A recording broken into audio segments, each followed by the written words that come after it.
Good evening and welcome everyone to our Board of Education meeting for November the 1st. We do have a quorum here, and so at this time, please rise and join us with our Pledge of Allegiance. I pledge allegiance to the flag of the United States of America and to the republic for which it stands, one nation, under God, indivisible, with liberty and justice for all.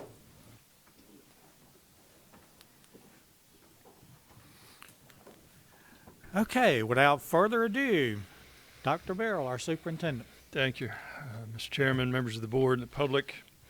I'm pleased to announce a new partnership with NC State University that will provide state-of-the-art training to our next generation of school principals. NC State was one of 7 universities nationwide selected by the Wallace Foundation to redesign principal preparation programs, receiving $5.6 million for the effort. As a large district with close ties to NC State, we expect to play a significant role in the training program as it is developed in the coming months, not only for aspiring principals here, but also in Johnston County and beyond. Individuals from our district who aspire to enter school administration will have the potential opportunity to participate in the degree program. We're grateful for this opportunity to cultivate and strengthen our future school leaders, and we look forward to reporting progress in the future. I'd like to invite parents and students to attend our annual Magnet Early College Fair this Saturday from 9 a.m. to noon at Southeast Raleigh Magnet High School. Our district has been a pioneer in the magnet school movement, beginning with 5 schools of choice in 1982. We now have more than 40 magnet schools offering over a dozen unique themes. Magnet schools create well-rounded students by challenging them to think creatively to solve problems, while diverse student populations enable students to see things from different perspectives. The Magnet Fair is the best opportunity to see all these possibilities in one place, so I invite you to learn more at wcpss.net/magnet. As discussed at our last board meeting, we have now posted progress reports for all of our schools on the district website. Unlike the simplistic A through F system used by the state, these reports provide a far more nuanced view of the strengths and challenges of each school. In addition to test score data, parents can find information about school climate, teacher performance, and more. While nothing replaces a visit to our schools in person, these reports at wcpss.net/progress offer a starting point for those who feel a school filled with learning and teaching should not be condensed into a single grade. And on a final note, October marked a significant step forward in our efforts to place appropriate technology in the hands of every Wake County Public School System student. Once the ongoing rollout of laptops and tablets is complete in the fall of 2017, all core classrooms in the district will have at least one device for every 3 students. In all, 52,000 devices will be distributed. While we know that technology does not teach our students alone, these tools in the hands of our teachers are a welcome sight for many. The following video offers a quick look at why. Today we are receiving 689 devices that are going to go into 64 laptop carts, and they are going to be wheeled out to our teachers' rooms here at the high school.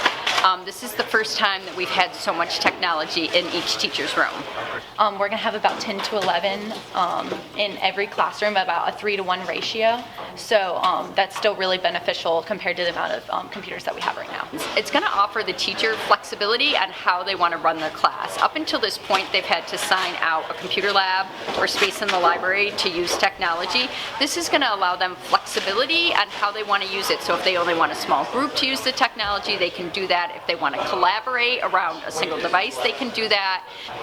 I want to see these computers impact the lives of the students because they'll be able to turn things in faster, better, and they'll be able to do proper research without just like Googling things on their phone. And I just think it'll be overall beneficial to the student body. That we've been a very hardwired school, so the students are used to working on desktops, and this is our first chance to really allow them to use wireless, and it's going to be different. They are going to be able to move around the classroom. They won't be tied to a device. They can move around the classroom. They can work in different groups. It's going to offer a lot of different ways to arrange a lesson, and it's going to keep the kids a lot more engaged, I think.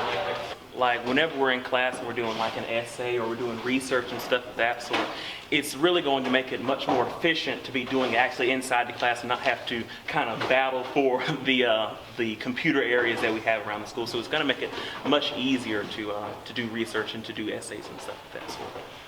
Our students actually had a say in the selection of the device. Wake County went around and had students try the devices before completing actual tasks that they would use on a laptop. So our students here at Apex High School were one of those groups, and they tried out a bunch of different laptops, and this is the one they decided was going to be the best for what they needed to do school-wise. These laptops are fantastic. They're nicer than some of the laptops that we have now. The laptops that we have now are huge, chunky, they're slow, nobody wants to use them, but these are awesome. They look great, they're going to be super fast, and that's going to be awesome when we're trying to get them started up.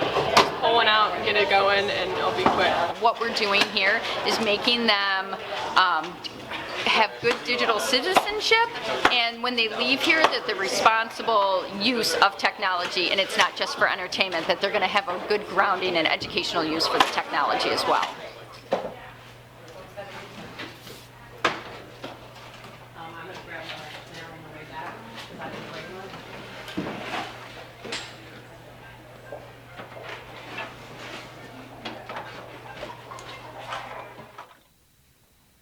Thank you. Thank you, Dr. Merrill. We can definitely tell that we're in an election cycle, and I would like to encourage all of you to do your homework and make sure that you are fully aware of the issues and that you haven't relied on just TV advertisements to make your decisions, as I think it's safe to say that there has been some erroneous information and lots of advertisements out there.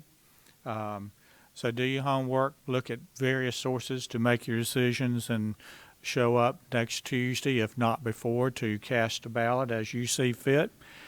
I will say, without getting into any personal endorsements, that school board candidates are all listed at the bottom of the second page, down close to soil and water conservation. So if you're here tonight, you're probably interested in school board elections, and hopefully you know that it is on the second page, close to the very bottom.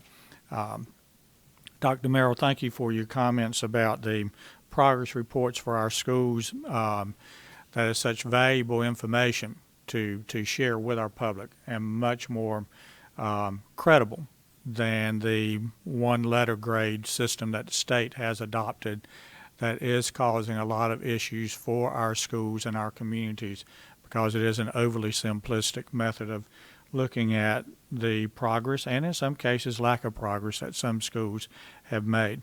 I had the opportunity to be with about 180 assistant principals from across the state this past weekend, some training, and part of what we were looking at was curriculum and instruction. And to a person, as we talked about project-based learning and problem-based learning, getting more rigor into our classes, having kids in more advanced courses, highlighting the 4 C's that Wake County is recognized for across the state. The issue that came up time and time and time again is that standardized testing and the way those results are being used by our state are impediments to us moving our teachers to have the type of curriculum and the type of instruction that we think is truly valuable for sustained learning and deep learning. So I'm hoping at some point, maybe once we get through the elections, that we can begin to really look at ways that we are delivering curriculum and instruction, what our expectations are for all of our students, and how that will be assessed in a much more rigorous way than what we currently have. Ms. Johnson-Hostler. Thank you. Speaking of project-based learning and the 4 C's, I had the great opportunity through our Wake County Smart Start to visit one of our daycares that has our pre-K classes in it, like several of my colleagues did. And one of the things that I was reminded while I had on a dress, so totally forgot that I'd be down on my knees with little people. But nonetheless, it reminded me that actually is where project-based learning starts. So if any of us can remember kindergarten or pre-K, the centers are set up as project-based learning. And it was such a reminder for me that which some of you will know this. One of my favorite books is You Know Everything You Learned in Kindergarten. And it was just a reminder that that's exactly what we do. And if we just keep what we know to work at the pre-K level, that we're probably going to see greater successes for our high school graduation rate. And it was clearly a joy to be with our little people. And again, a reminder that everybody here knows that the need for expanding pre-K is just also a reality check too. Seeing one of the little girls crying during circle time, crying quietly, was because she had never been in organized daycare ever before. And at this point, we're 1 quarter in, and this little girl will be in our kindergarten classes next year. So just a reminder for the need that we have for our kids to be introduced to not just the learning aspect, but the social and emotional benefits that come along with pre-K for our kids who haven't been in organized daycare before. On a lighter note, it is 'tis the season for your civic engagement. Thank you for our festive candy up here. 2 things I was able to see during this festive time, and that's being out watching our schools do their beautification projects. All day long for about 5 hours, I watched Fuquay-Varina Middle School parents, teachers who don't have kids at this school, I might add, and our students clean up their school and haul. I don't know how much mulch, but I saw at least 5 truckloads of mulch come to that school. And so just a reminder that the investment in our school is beyond this boardroom, and sometimes we just need to be reminded that on a beautiful Saturday we have parents, teachers, and students being dedicated to the beautification of our school, which speaks to the dignity that those kids feel when they're invested in their school. So they were happy to have me come over and say, "Hey, would you like for me to shovel mulch?" And they were like, "Oh, looks like you have on all black, maybe not." So I did rake a few leaves, but they didn't let me stay that long. But just a reminder of the commitment we have from our community to our school. And on that, my last note is we just lost, it was titled by our principal, former principal, Mr. Williams, a 27-year teacher who also went to Wake County Public Schools and was inspired to be a teacher by her elementary school teacher at Swift Creek Elementary, which is where she attended. So we lost a jewel, Brenda Eaton. Mr. Williams said she was a dancer in the classroom. She taught biology. And you all know I will always tie it to the whole child. She not only was she a biology teacher, but she also founded and promoted our Students Against Violence Everywhere and our SAD clubs at our school. Again, just reminding us that our kids are not just there for us to teach them their education, but to teach them the facts about life when they leave our schools. And so we've lost yet another jewel, but definitely celebrating the 27 years of laughter she apparently gave Garner High School. Thank you. Thank you. Mr. Sutton. Thank you. Just 2 advocacy points I want to raise. One, during my day job, if you will, I lead, convene, and facilitate a working group on school accountability as we look at developing a new school accountability system, which has been mentioned about the A through F, the current A through F system that we have. And in that meeting today, around the table, there are a number of advocacy groups, about 15 to 20 groups, ranging from the North Carolina Justice Center to the School Boards Association to the John Locke Foundation. So lots of different opinions, views, philosophical differences. And today invited Dr. Brad McMillan to present to this group, in front of which he shared the Wake County progress report that we use. And it was well received, and folks from both sides of the aisle, from differing opinions, all thought that the piece that we use is very good. Would like to see it somehow developed into a statewide model, if possible, which might be a little difficult, but nevertheless, it was widely praised, and so hats off to Brad McMillan for a job well done at that meeting. Second thing I want to raise, as again, school accountability and the new ESSA regulations provide us a new opportunity, or an opportunity to revisit that piece. Another important piece that is on the table, even though we're in election season, the General Assembly is still working and meeting.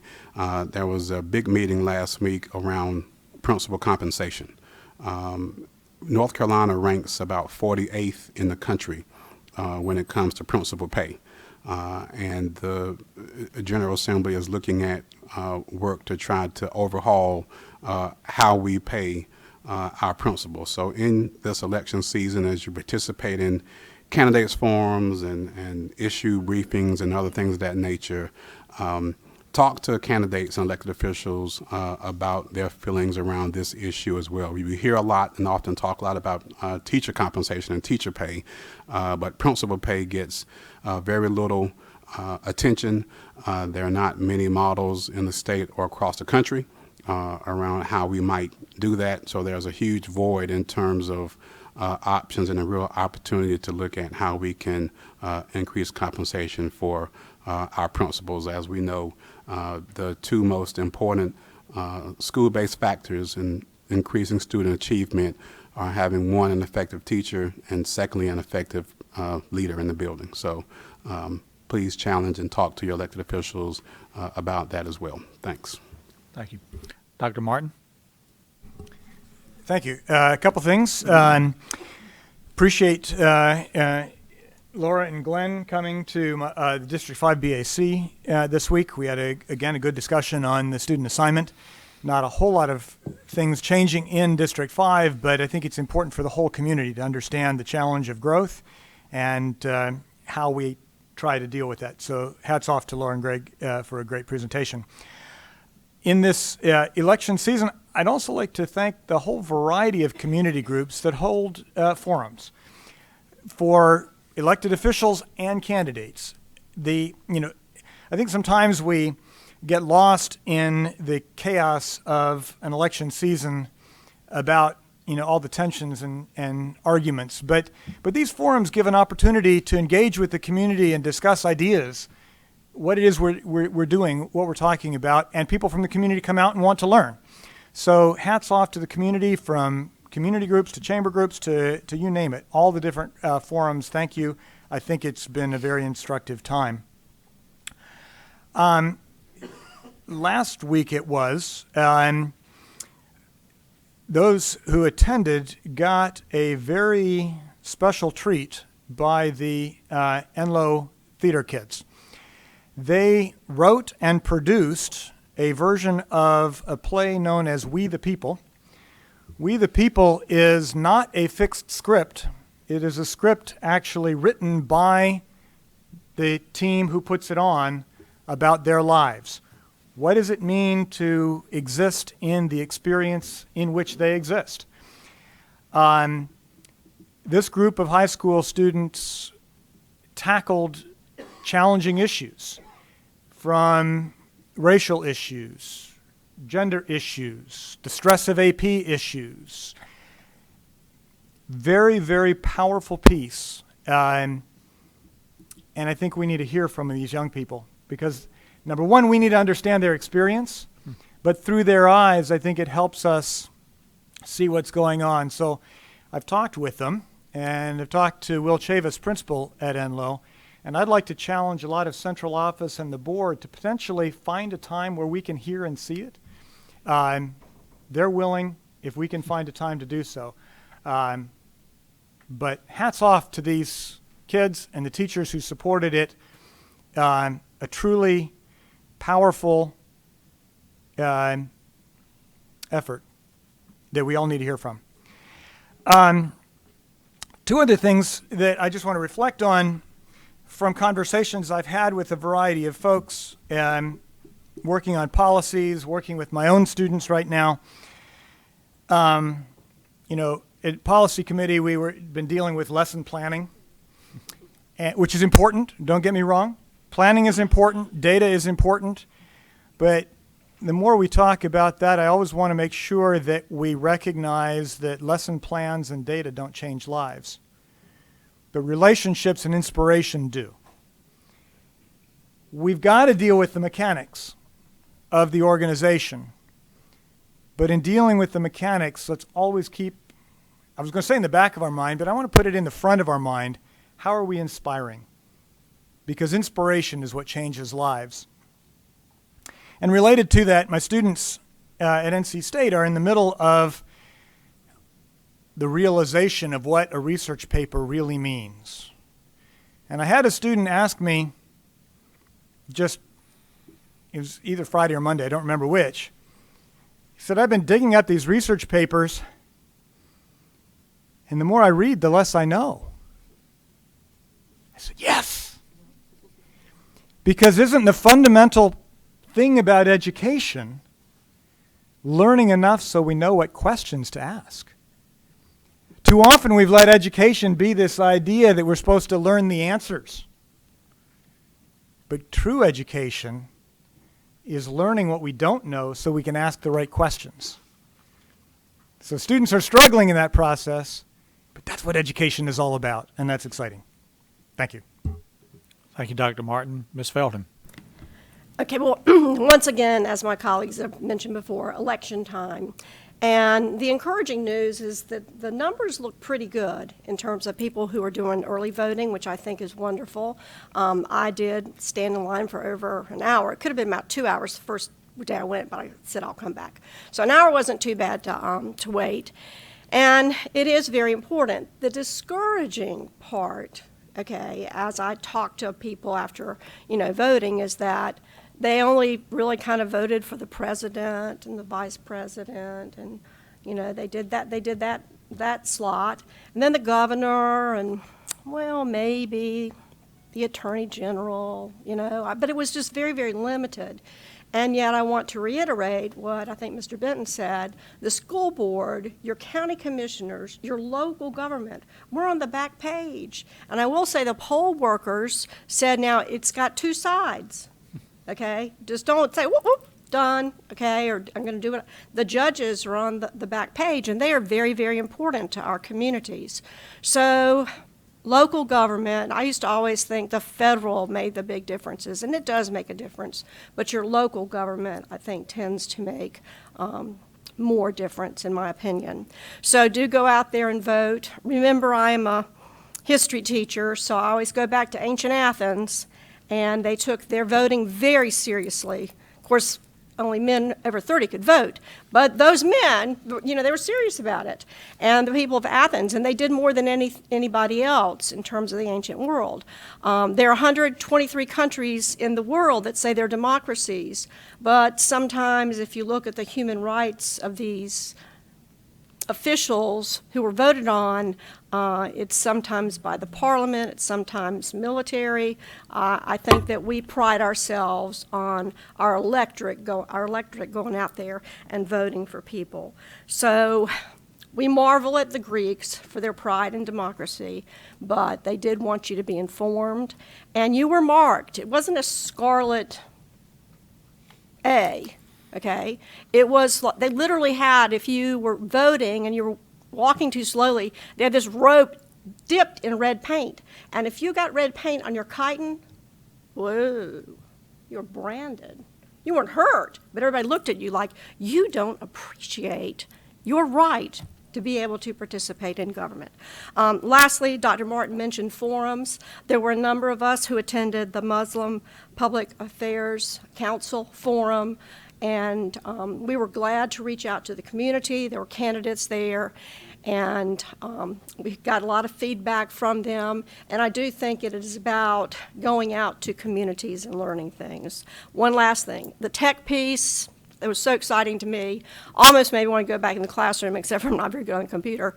And I guess I had a classroom, which was not in 1950, but we had 4 computers for 34 students. Very effective. But anyway, it looks like we are moving definitely in the I'm not joking. We're moving in the right direction. Thank you very much, and don't forget to vote. I know you won't. Thank you, Ms. Felton. Ms. Evans. Well, I'm mostly going to say ditto to Ms. Felton's remarks and just to encourage everyone to exercise their right and get out to vote, but to take a little time and do a little research and come prepared. I've been out at the early voting sites every day since it began, having fantastic conversations with people, but I, like Ms. Felton, am a little concerned at the number of people who come prepared to perhaps vote for president and governor but don't have much information about all the other races on their ballot. So it's very easy This day and age, with all the online information, the various television stations, the newspapers have sent us all surveys that we've completed. You can find those online if you want to read about the various candidates.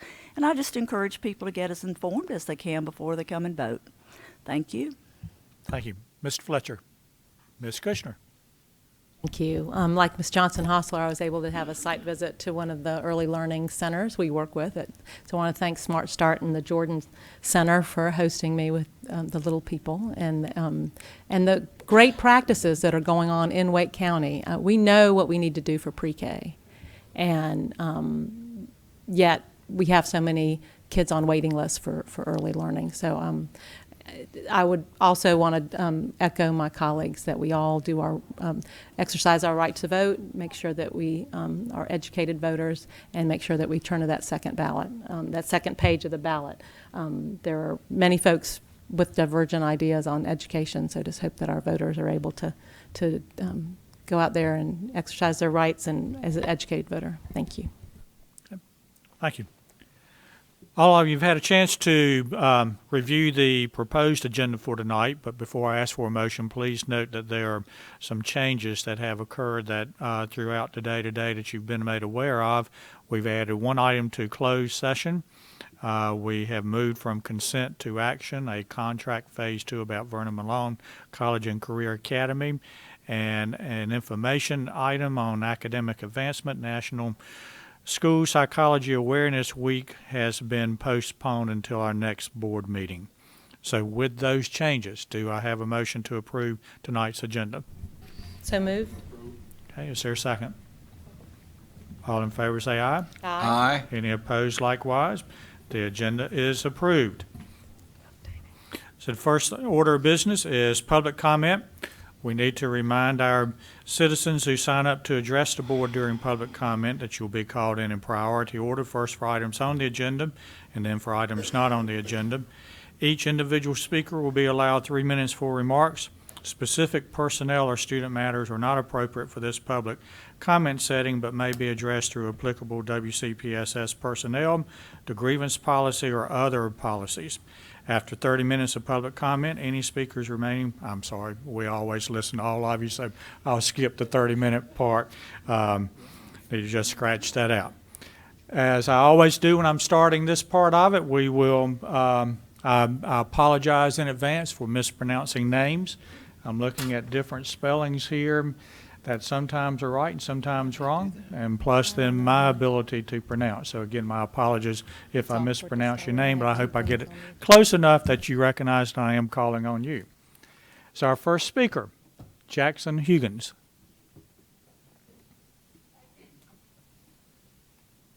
My name is Jackson Huggins. I'm in 10th grade, and I go to Broughton High School. I'm doing a documentary for my film class about the 7:25 start time and how I think it should change. Now, the CDC, which is the Center for Disease Control, they recommend an 8:30 start time. They say getting sleep is important for students' health, safety, and academic performance. Teens who don't get enough sleep are more likely to be overweight, suffer from depression, or engage in drinking alcohol or drug abuse. Now, I would like to know, does the board determine the start time? And do you all think that the 7:25 start time is in the students' best interest? Yeah, we don't respond, I'm sorry. It's a fair question, but it's just a time for you to speak, and you can pose that as a question that sort of floats in the atmosphere, but there's not going to be back and forth during this time. All right. Thank you. Thank you. Jeff Land. Former teacher.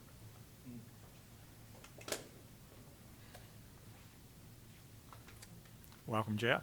Thank you for getting my name right. I appreciate that. My name's Jeff Land. I'm a public school teacher. I've been proud to be a public school teacher for the last 18 years at Durant Road Middle School. During that time, I have been the subject of certain scrutiny by parents who have been unhappy at times with my performance, and I've been very fortunate to have the support and backing of my administration. It's come to my attention that in a school locally, a student has been subject to certain physical, we might call it abuse, and I understand that the teacher in this circumstance deserves the full right of due process and that the administration needs to provide support for that teacher. What surprises me is the fact that the teacher remains in the classroom while the human resources. Yes. Sorry, I know the board very much wants to feedback from the public during public comments, but the policy is very clear that specific student or personnel matters are confidential or not. Right. Well, again, I. Comments. And the mere mention of sort of the fact that you don't mention a specific student or teacher, that if it can be inferred from the context, that's the same thing. And so I do believe you're getting into a specific. Can I try to be a little more neutral, if possible? I think the question I have is simply, given the circumstances of which I've been made aware, why the teacher remains in the classroom during this process, because every teacher at the beginning of every school year is given restraint policy. And again, I'm just curious as to how the process is moving along right now based on that policy of restraint. So let me state that. Yeah, and I appreciate it, and again, I know the board appreciates feedback, but we really are talking about a specific personnel matter, and again, the board policy is very clear that that's out of bounds for public comments. All right then. Well, I'm sorry, but thank you for the opportunity being given. Thank you. Calla Wright.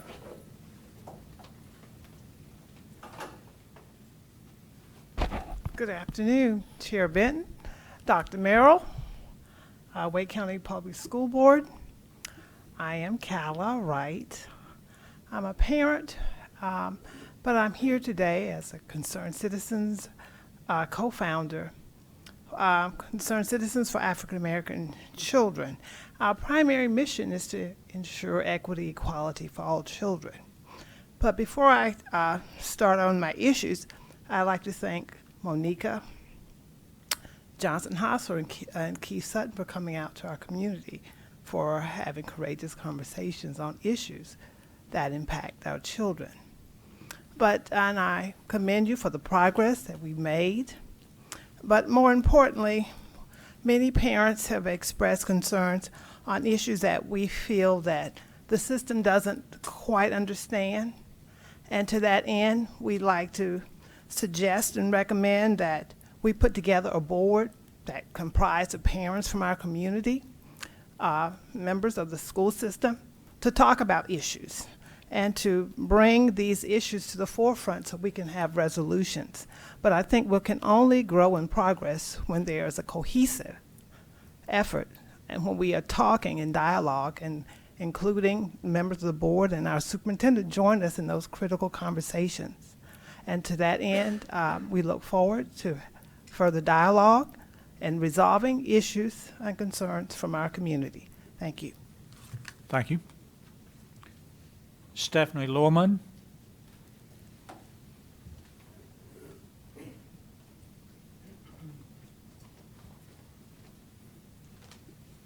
Good evening. Thank you. I have two sons enrolled in a Wake County Public Magnet School. In the 5 years that I've been a stakeholder, I've listened to the vocabulary shift from diversity to neighborhood schools to suburban to urban, all more palatable replacements for the sadistic versions used by Southern whites during the age of Jim Crow.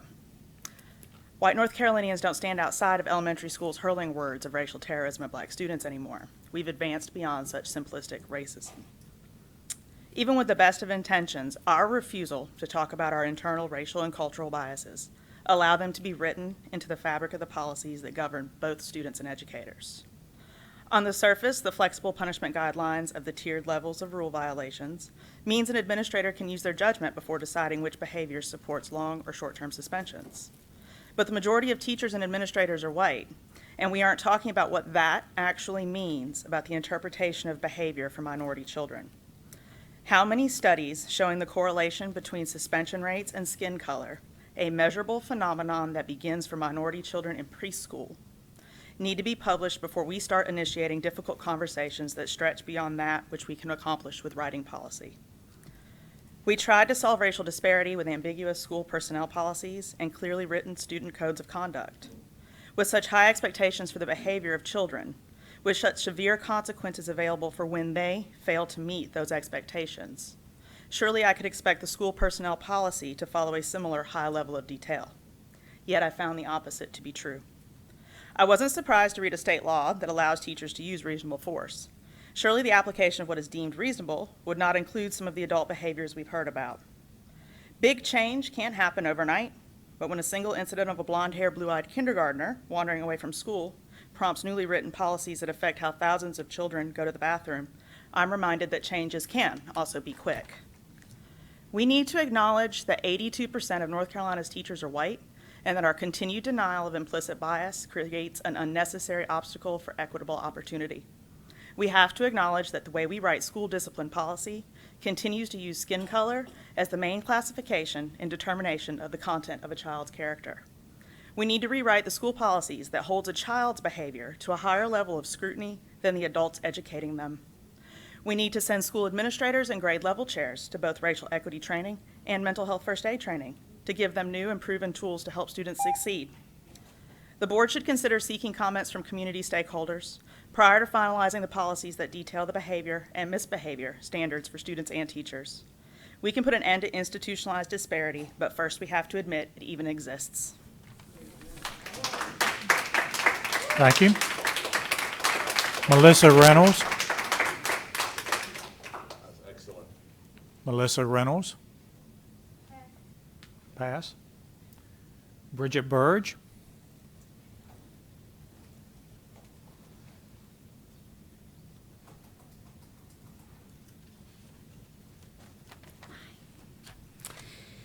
Thank you all for serving on the school board. It's a tremendous and challenging responsibility. In the past decade, I've seen a lot of positive changes due to a lot of your really hard work and community advocates' hard work and other administrators' hard work. And a couple of them that I want to lift up and call for even increased support for are some programs and policies that have helped us move the needle toward more racial equity, particularly, and ones that have helped us create safer and more supportive school climates. And I'm talking specifically about restorative justice programs that have been piloted in some of the schools and peer mediation. And also, big kudos to Dr. Trice and the Equity Department for the work that we've seen some good things happening in some middle schools where they've piloted some initiatives, and I'm lobbying for some more support for that, both in terms of resources and personnel. Also, the Code of Student Conduct is currently being revised again, and I echo what Stephanie said, that I think the code should focus not only on the expectations for student behavior, but also for teacher and other adults who should probably be held to a higher standard than what we expect of children in their behavior. So perhaps it's something like an administrator, teacher, and student code of conduct that affirms and echoes what's in the state code of ethics for North Carolina educators. So in our efforts to create a school climate where students feel safe and supported and even loved, I think we need to make some significant changes to how we respond when harm is done. And as adults and parents and teachers, it's our jobs to help kids process their feelings when they witness violence so that they can work together for solutions and prevention. So families must be notified when students witness traumatic events at schools. For example, a teacher being emotionally or physically abusive to a student. This parents need to be notified. I have a copy for each of you of a petition about a specific incident that we cannot talk about, but you all are aware of. As of 3 o'clock this afternoon, more than 250 people have signed it. And we ask for some positive things, for you to consider some positive things, to inform all of the families that witnessed that incident, to pay for the harmed child's counseling, and to implement ongoing racial equity training in that school and system-wide. Lastly, I really ask that you seriously consider some standard HR processes because I haven't experienced them as prioritizing the emotional and physical safety of children over processes to mitigate litigation. So thank you for taking our petition seriously, and anything that you can do to help create safer and more loving schools. I spared you all the copies of the 250 signatures except for you, Mr. Benton. Okay. So Ella June's going to hand you that one, but the copy of the language, we made one for each of you, and we'll send a PDF too. Do you mind handing that to Mr. Benton? Yep. Thank you. Thank you.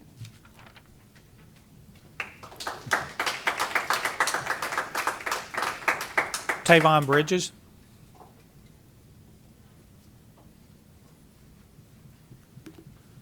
Good afternoon. My name is Tavon Bridges. I'm with the Youth Organizing Institute. I've been in Raleigh, North Carolina for 20 years and counting.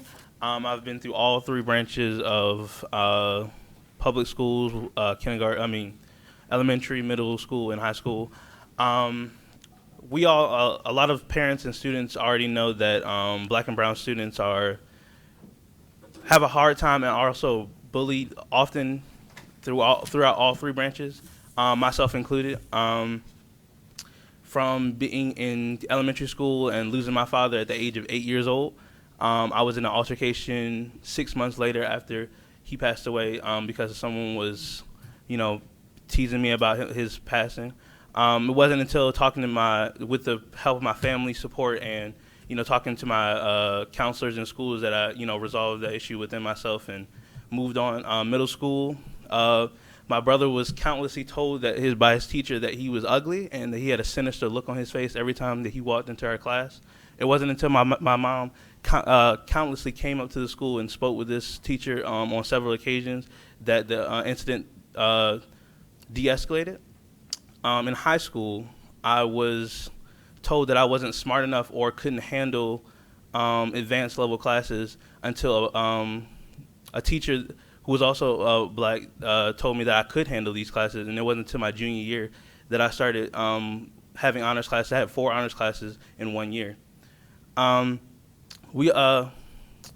after all of these things happening to me throughout all three of these branches of school, it was not only an accomplishment for myself that I graduated, but also for my mom and my family that I graduated, because a lot of these accomplishments that students make in schools are not only their own but also their parents, because they have to deal with the emotional damage that their child is having to withstand, and also the emotional damage that will last for whoever knows how long.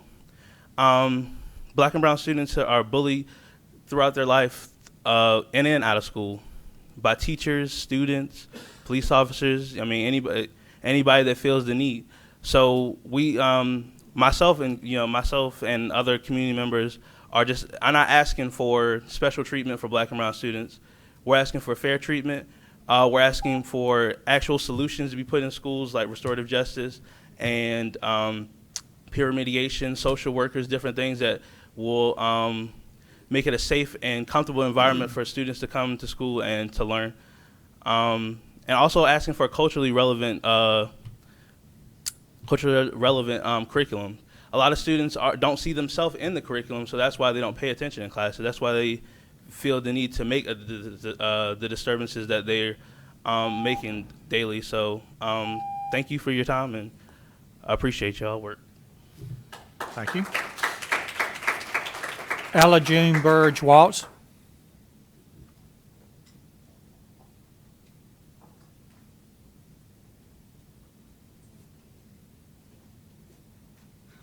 Here we go. There we go. My name's Ella, and I just want to say that I want schools to be safe, and I witnessed the incident that happened, and I hope that things like that don't happen again, and I just want schools to be safe. So. Thank you. Anthony Perry. Anthony Perry? Oh, okay. Thank you. Gloria Garver.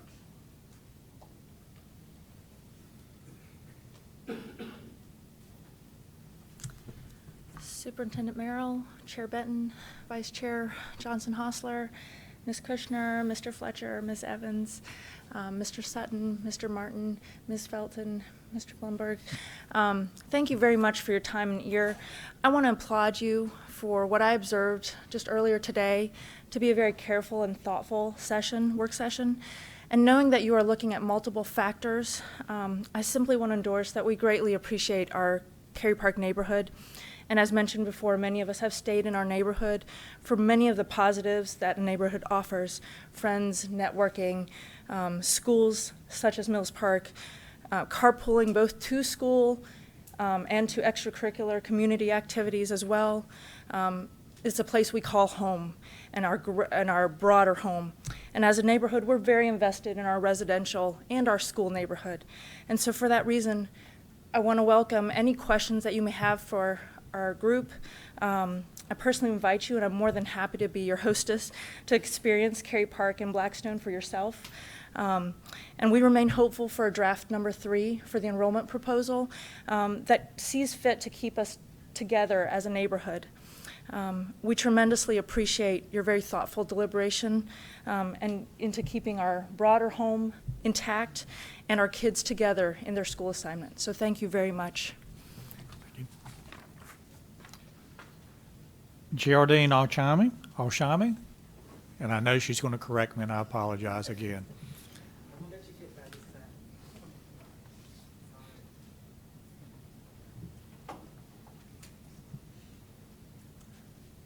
Good evening. Good evening to each and every one of you. I know you're about sick of me, but that's okay too. I came here today because I am very, very, very concerned about the lack of enforcement of our bullying policy. I'm not going to go into all of the other stuff, but what I do want to say is this, is that we know from the very beginning that bullying policy was not followed at all. The other thing is that a lot of teachers are not reporting, and I said this to you last week. A lot of teachers are not reporting bullying, which means that your numbers are skewed. And when numbers are skewed like that, it makes us not pay attention as much as we should. The last time I was here, I talked to you about the number of students that I had worked with around bullying. And when we go to these schools, and I think there's supposed to be some form that students are supposed to fill out, am I right? There's supposed to be a form when students report, there's supposed to be a form that children are fill out. Half your principals and teachers don't even know about that form. Know nothing about that form. The other thing that I want to talk about, and I'm not just learning these things from this incident, because I've been in this work for 40 years, and I've seen it across the country. It's not just limited to Wake County, it's across the country. But the other thing that I'm going to ask the board to do, and somebody kind of mentioned it, in lieu of the fact that when we look at that due process procedure, if we can have a situation where all of the board members don't know what's going on and don't get information, then we need to look at that process. We need to look at that process, because to me, either it's one or two things. Either somebody just missed out on something, or something fraudulent happened. So when we talk about school accountability, I want to also talk about I don't know, I'm not going to say it's the board, but I am saying that there is a problem. There is a real problem when things come up. Like I said, when you start from the superintendent and you make a comment, and then you you go to the hearing. It's supposed to be recorded. There's no reason in the world why the school board should not have adequate information, not unless some of that information was changed or not given, or deliberately not given. So those are two areas. We really have to start looking more at this bullying policy and what's going on in these schools, and start providing parents with the resources that parents and children with the resources that they need. Last thing I'm going to say is this, and that is that it is blatant You know, we got to do a better job because it's very blatant that we use the policy, that we use zero tolerance policy for those who we choose. The stories behind the numbers don't lie. We can look at numbers and we can see that African American children are disproportionately suspended, disproportionately this. But what about the stories and the lives behind that? The stories and the lives behind what these children are going through by adults. Thank you. Diana Powell. No Diana Powell? Oh, I'm sorry.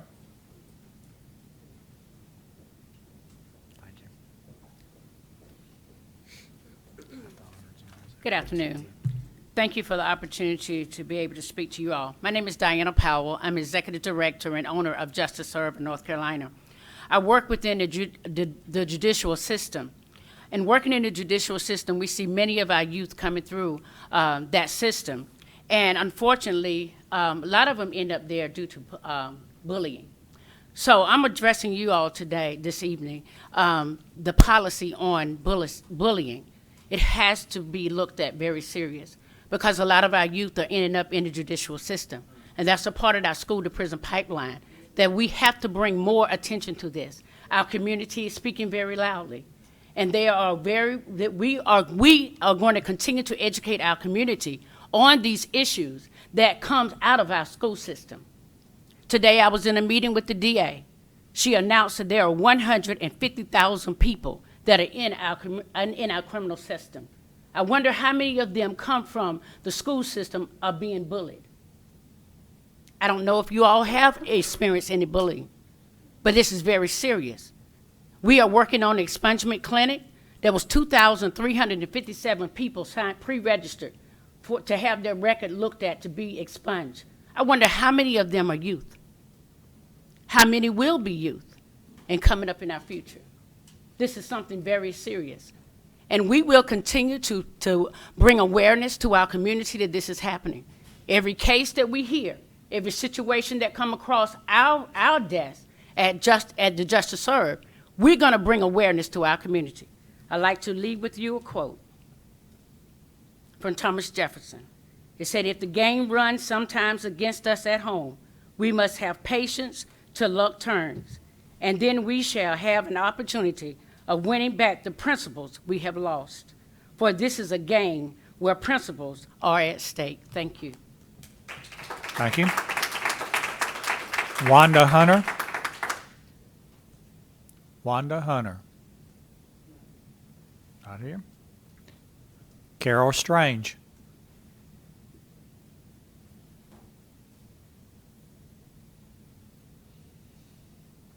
Siri Vidyard Vincott.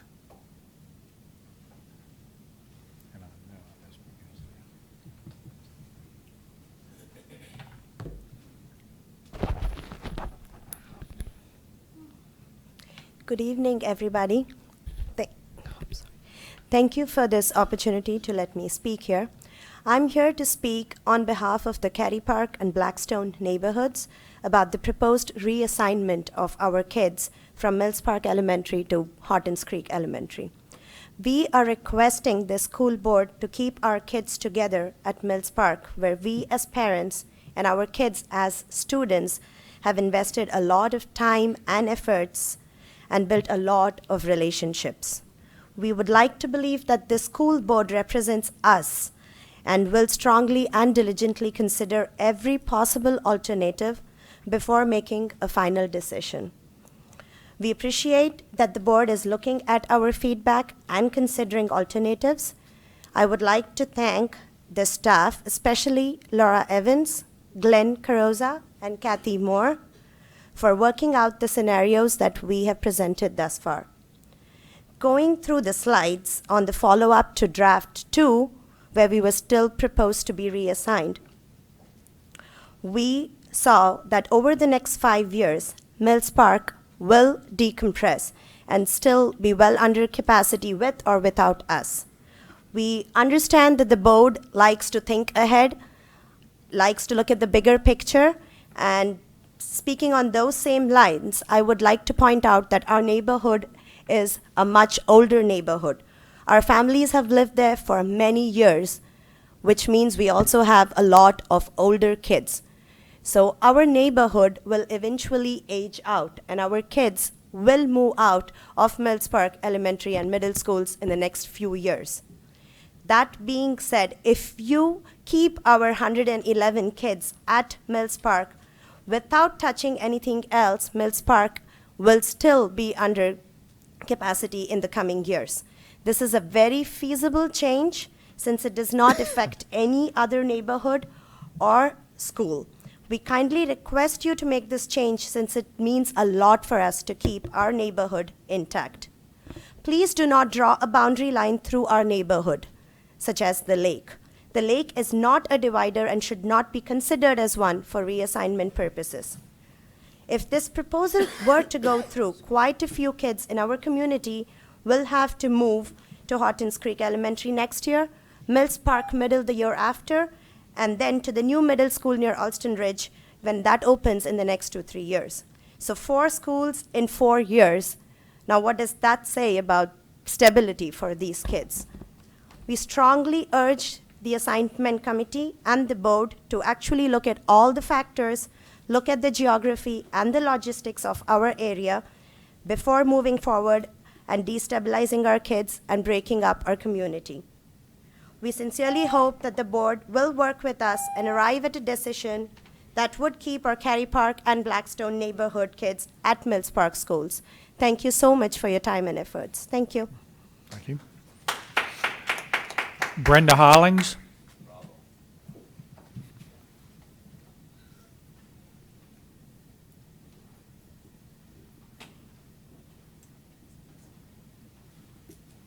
Good afternoon. My name is Brenda Hollings, and I am a parent in Wake County. I have a son, and I am here because I am familiar with bullying because my son has been bullied. And I was very pleased to hear some of your comments about diverse schools in Wake County, and I feel that because we do have diverse schools, we need sensitivity training. I would love to see our teachers, because they are on the front lines, to have sensitivity training in the classrooms. I heard some of you talk about social and emotional benefits of pre-K learning, and I feel that our teachers being on the front line could benefit from sensitivity training. Fortunately, we live in a diverse society. We work in a diverse society, and I think it will help our children if our teachers had sensitivity training so that they could learn about different cultures and the differences, the people that they will be working with, because they will grow up and have jobs. Effective teachers require sensitivity training. I won't stay before you long, but it's just important to me. It's in my heart, and I would appreciate it if you would consider requiring our teachers to be trained in that area. Thank you very much. Thank you. Fernando Martinez.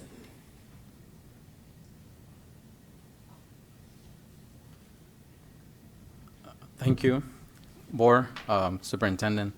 We appreciate your work, and I also want to, my name is Fernando Martinez, I live in Raleigh.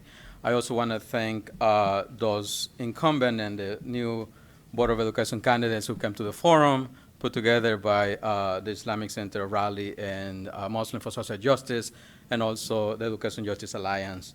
I'm here to talk about 3 to 4 things. One, I'm a taxpayer and a homeowner in Raleigh, and I want to make sure that my tax dollars are going to educate the children, but more important, to protect the children. And since I'm not allowed to talk about the incident, because Mr. Blumberg will definitely cut me off right away, I want to be very specific that I want my tax dollars that are going to the legal department, not to protect, yes, to protect employees, but also to protect the children in the classroom. And let me just be clear. When we talk about bullying policies, we don't mean criminalize the student through the bullying policies. Don't get it twisted. We don't want you to go and find the parents for the bullying behavior of the children or those who receive the bullying behavior. We want to make sure that the tax dollars, and I'm paying a lot of taxes, by the way, brown people pay taxes too, are going to criminalize the students. And I want you to take, and I dare you to take a restorative approach to the bullying behavior that's going on in the schools. And since I don't have much time, I just want to cite a study in Houston, Texas by, let me see, it's called Safe Schools and Safe Communities. And they did an anonymous survey among teachers, and about 70% of those teachers acknowledge that the bullying is isolated in the classroom, but also 45% of those teachers admitted to be the one doing the bullying to the children. 45% of those teachers. When you survey those teachers anonymously, they will speak. And I want you to invest my tax dollars on two things. One that is called implicit bias training, and the other one is called explicit bias training, also known as institutional racism. That's what I want you to invest my tax dollars. That's exactly what I want you to invest my tax dollars. In addition, obviously, to invest it in the legal department to protect this institution. But I want the students to be protected. And please take a look at the petition that we delivered to you tonight. And we must talk about that openly. Thank you. That concludes our public comments for tonight. We appreciate you coming out. At this time, we'll move to the rest of our agenda. You have had an opportunity to review the consent items for tonight. For your information, the emergency contract involving Vernon Malone College and Career Academy was revised slightly today with no significant changes in it. And the revised is attached in assembly, and that part is still on the consent item.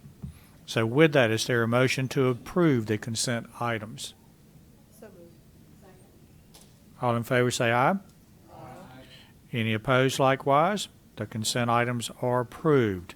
Now we'll move to our action items. The first one up is academic advancement from our Magnet Schools Assistance Program grant. We have Kathy Moore. Anybody joining you, Kathy? They're around. Oh, okay. Chair Benton, Superintendent Merrill, and board members. I come this evening after the last work session where the staff from the Office of Magnet and whatever the other half of their name is, came and brought to the board the proposed schools for the next Magnet grant. We are in a cycle where we're just coming off of a Magnet grant application, but the Department of Ed has changed its cycle, so we have another Magnet grant that we'll be applying for this spring. And these new grants will come in a 5-year cycle. So the schools that we propose to bring are Bug Elementary, Lincoln Heights Elementary, Millbrook Elementary, and Southeast Raleigh High School. 3 of these schools, Bug, Millbrook, and Southeast, are existing magnets that will have significantly revised themes. These are schools where we have seen some data over the last few years that supports providing them an opportunity to significantly revise their theme and continue to meet the magnet principles. We chose to only bring one new school for a magnet theme in this grant, and that is Lincoln Heights Elementary. We did look at many schools as a part of this process. And with only bringing 4 schools in the grant, Lincoln Heights was the candidate that best met the criteria around the magnet grant principles in terms of ensuring that we had a good draw area and space. It just so happens also that should we get this magnet grant, they will be implementing their magnet theme the same year that they open a brand new building. So we think that will help as well. We know that we are very excited about doing this and moving forward. We'd like to request your approval of these 4 schools be included in the magnet grant proposal. As an aside, I know that there has been significant interest and questions about other schools that may be candidate for magnet programs, and wanted to let, just sort of as a reminder, over the last few years we have created a significant number of locally funded magnets. We do that and we review those in off years that are not magnet grant years, and we will continue to do that moving forward because I know that there are a number of schools that many folks are interested in looking at moving forward. Okay. Any questions? Mr. Sutton. Make a motion that we approve the request by staff to include these schools in the MSAP grant. Okay. Okay. The motion has been made and seconded. Are there additional questions or comments?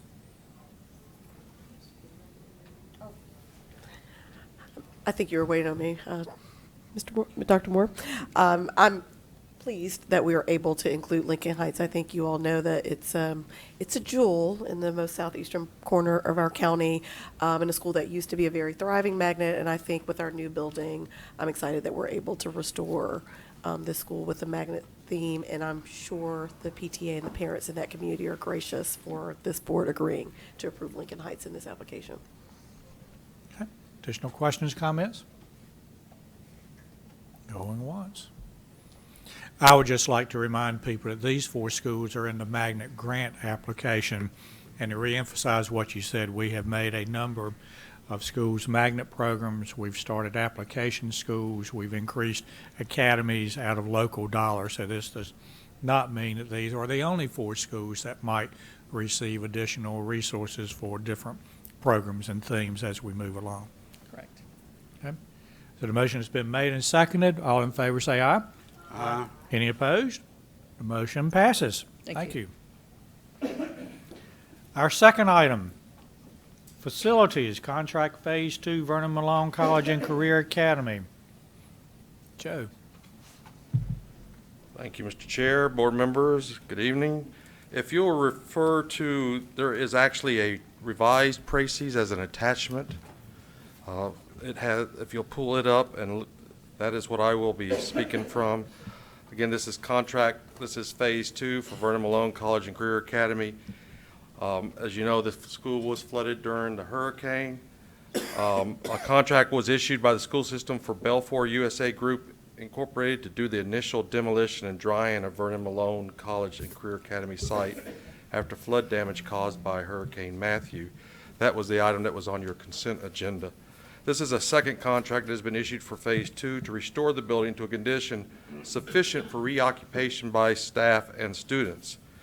The work covered by this second contract is being paid for by the school's insurance carrier, along with the first phase and other parts. A third phase will also be needed for what we would call finishing work, such as installing shelving, non-fire rated doors, and floor finishes in the building. But that will be after we reoccupy it with our students. Again, a copy of the contract is attached and board approval is recommended. Okay. Dr. Martin. Second. Okay. Any questions or comments? Ms. Kushner. A quick question. Do you have a timeline, sir, of when the work will be done, when students would return? We're looking at this phase 2 probably somewhere is going to be right around close to a holiday break. So we're looking hopefully for the students to be back in at the beginning of the new year. Oh, that's great. Okay. Any additional questions or comments? Motion has been made and seconded. All in favor say aye. Aye. Any opposed? Motion passes. Do we have a motion to move into closed session?